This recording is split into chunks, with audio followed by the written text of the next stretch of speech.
Today we're going to go over how to assemble your UV kit. You're going to start by taking the rubber seal and you're going to slide it over the open end of your glass tube, about 3/4 of an inch from the end.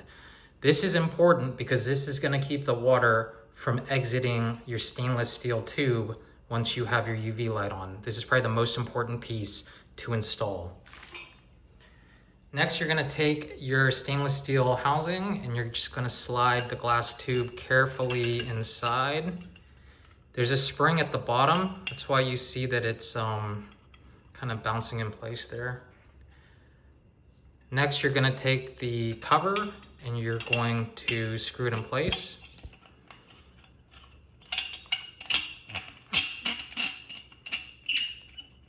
You want to tighten gently as to not crack the glass inside.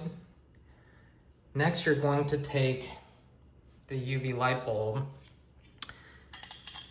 You're going to place it in the housing.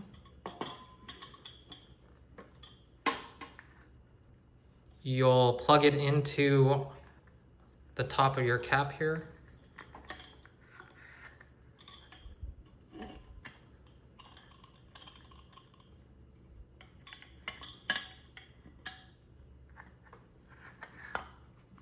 Slide the cover over the top. And then you're going to screw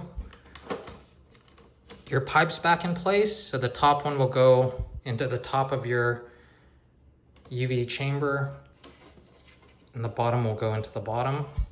And then these plastic clips here will basically hold it in place. Once you do that, you're all set to turn on your chiller and test your UV light.